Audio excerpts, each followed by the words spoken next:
It is really getting warm. It's finally starting to rain though, so the grass is starting to green up and everything's starting to sprout new growth really fast. These are my purple tomatoes, or the larger ones. I have smaller ones in pots out front and in other places out here. These are the first 6 that sprouted from the seeds that I got. Let's take these inside, I guess, and try them out. Beautiful so far.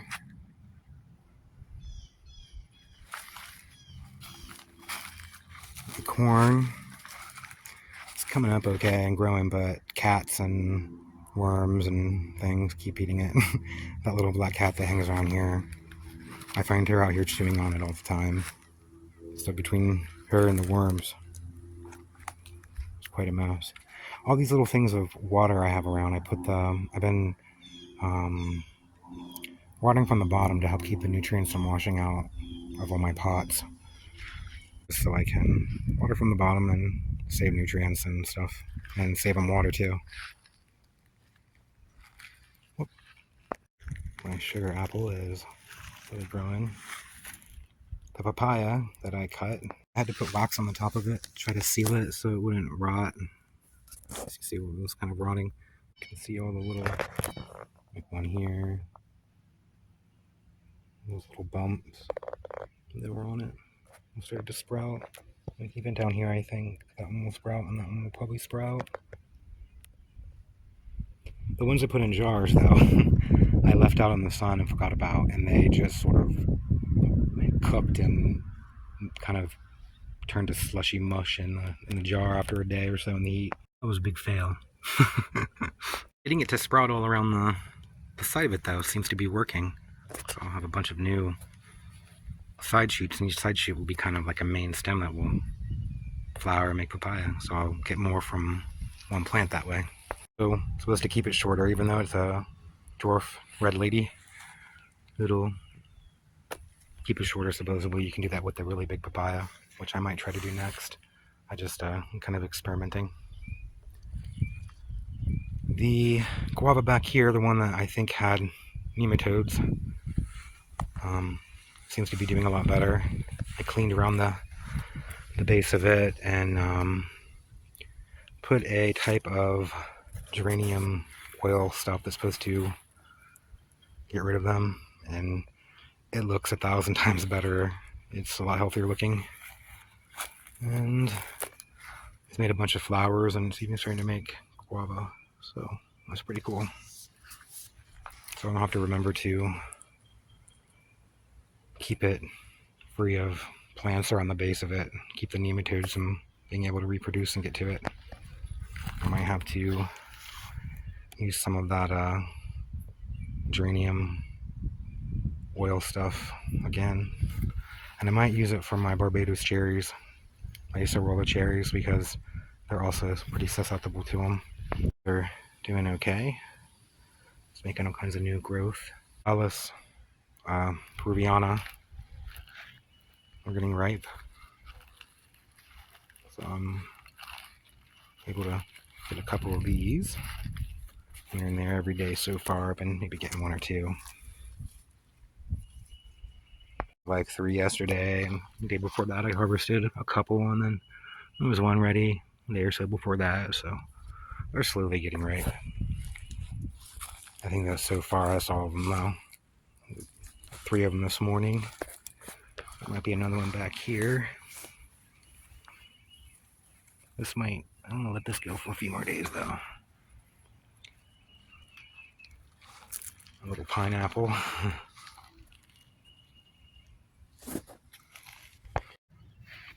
These tropic tomatoes, they're still doing okay. They're bred to be able to handle Florida, supposedly. We'll see how long they last in the summer.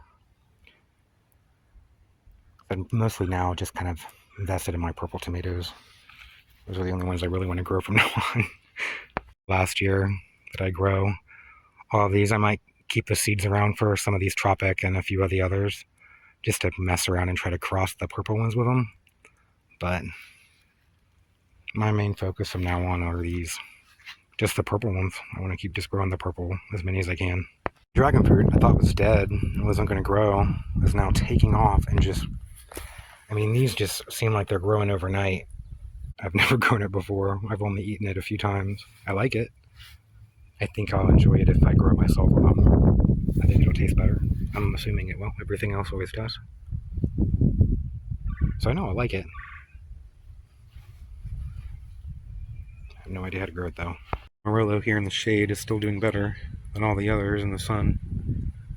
So, I mean, it still gets morning sun and afternoon sun here, so it's shaded in the hot part of the day. So I think that's why it's doing better. It's not as stressed. And since it hasn't rained a lot, I guess it probably it's been able to handle it better. This is my Mad Hatter pepper that is making peppers now and starting to bloom. Next to my Valencia orange, my shampoo ginger is coming back up out of the ground there. Star fruit, a couple coffee, grapefruit. Up here is loquat.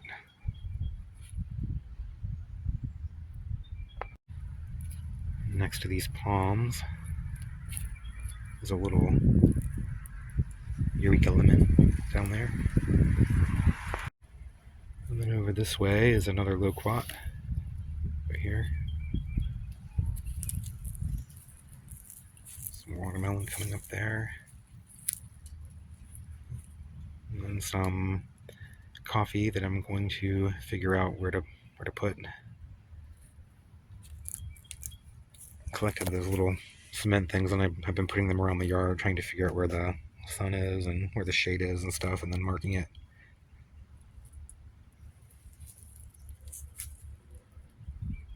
My figs. There's Joey. I don't know what kind of pepper this is. It's making. It looks like hot peppers of some kind. Oh, they're serrano peppers. Okay, there's a little tag. Star fruit.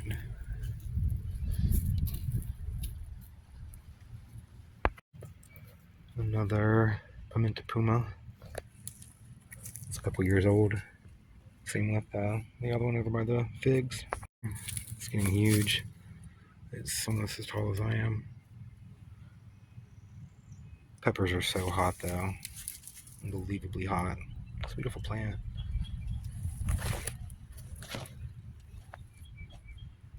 They're really hot though. The plant turns really, really purple in the full sun. The leaves turn really, really dark purple, and it's black instead of the fruit. It starts out really dark, and then as it ripens, it turns like a orange color, and like a red. Side of my driveway, everything is starting to grow okay. I took out my pigeon peas. I left the stumps of some because I want them to grow back. This one isn't growing back, but a lot of the other ones are. Hibiscus, Tamarillo, the other guava. This one has a little fruit on it too. Pineapples. You can see this pigeon pea here is coming back. It's growing back pretty fast actually. And then some of them reseeded are coming up in the ground. The olive. I need to make markers for the tree. I keep saying that, but I lost the marker of one of them that blew off in the storm, and we're all going to do that soon. So something keeps eating this one, eating the leaves. I think it finally stopped though, and they're starting to grow back. There's these weird little black and like orange and yellow grasshopper things that were eating everything. But I think they're gone now, or they died, or moved on, or something. This is my Florida Prince. It's doing a lot better than the Florida King. It has a lot lower chill requirement too, so that's the only reason why I think I might just get rid of the Florida King and keep the Florida Prince. The Florida King makes like a hard peach though. It's good for canning, supposedly. And here's my Scarlet Plum. Start making growth here in the middle because it looks really bare and ugly. Little cherry here. It's doing okay. It's another Barbados cherry. I actually found that they do have low chill cherries now, like actual, like cherries, not tropical cherries. So I might try to get one of those and try it out. I can't remember the name of it. I just discovered it the other day and I was like, wow, a cherry that only has like 100 or so chill hour requirements. I thought that was amazing. Someone was growing it in South Florida that I saw. So I might be getting a cherry tree, like an actual cherry. Although I love these too. These are good. Pigeon pea coming back. And this bed here of wildflowers and stuff. Hopefully we'll start coming back. Although this one here has a lot more seeded flowers and stuff. So I think a lot of them will come back. Another Barbados cherry. Another purple tomato. So I have a whole bunch of them. I have 16 of these altogether. Plants I got to figure out what to do with. The bees and stuff really love these wildflowers. And butterflies. I started getting dragonflies and stuff when they all started blooming. It was really cool. Barbados cherry. I have 5 of them because well, I bought one and then I bought another one at a nursery and planted it, and I thought it looked kind of funny, and I dug it up and took it apart, and it was actually 4 plants all kind of stuck together. So now I have 4 from that one. So I have one Florida Sweet, I think it's called, and then 4 of these, which I don't know what they are. It was at a nursery that I thought they were pretty good, but I can't remember what it are, if they even know what they are. It might just be from seed. These might be from cuttings. I have no idea. It was pretty cheap. It was only $20 for all 4 of them, so pretty good deal. Back around, back here. All these are crepe myrtles that make really pretty blooms for a couple months. And back this way is sugar cane. And it's got kind of like a natural fence between the flower beds and the Barbados cherries and the crepe myrtles and then the sugar cane here. Kind of the same thing here with the bananas in the back and the sugar cane over here. Just because the houses are so kind of close together, so it's nice for privacy, I think. And there's nowhere else to grow this stuff, so that's where it's going. The soap aloes are beautiful. They turned really, really red there. We're up in the sun, I guess, probably. And it being dry. They're starting to green up now that it's rained. The ones around this side that I watered are really green, that also receive more shade. I need to weed all this here, but you can see where they're a lot greener, kind of. It's hard to get stuff done here when it's really, really hot, because like in the middle of the day, you feel kind of sick just from being outside. The sun is so intense, and the UV rays are so insane here. So, if the yard gets mowed and some of it gets weeded and my garden gets watered, I'm happy with. But yeah, this is my garden.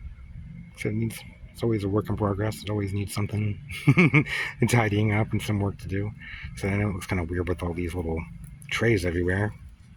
But I'm kind of doing an experiment this summer, seeing how well they do having access to more water. So they're not in them right now just because it's rained so much and the soil is so saturated already. They don't need to be sitting in the water, otherwise they'd be in the little trays getting water from the bottom. So I'm not trying to water them from the top at all or anything ever. See how it works out. And you still need to repot these tomatoes to figure out what to do with these, because they're, they can't stay in those little pots. I might just put them in the ground somewhere and see how they do. Morello is doing pretty good too. I'm pretty sure these are going to taste kind of like the Salas Mai, the giant cake gooseberry ground cherry things, just because they're related and they're both kind of yellow, and I don't know. I just kind of have a feeling they might taste kind of similar. Who knows though? It might surprise me. Hopefully this cucumber will survive and start making some cucumbers. These peppers are getting kind of stressed from being too wet. That's one reason why they're raw. They're not in those little things right now because they don't need to be. They're already pretty wet. Then you actually need to dry out a bit. These peppers, I can't wait until they get ripe though. I'm trying to see what they taste like when they're fully ripe. They're not hot at all. They're sweet peppers. You wouldn't think so, but they are sweet peppers. They're really delicious. So I'm hoping they get really sweet when they're red, because they taste pretty sweet, like this. And I think they're fushimi, I think it's called. I'll have to go back and look at some old past videos. Some reason why I make these, so I know what I did, because I can't remember. Be confident my corn is not going to make it though, just because there's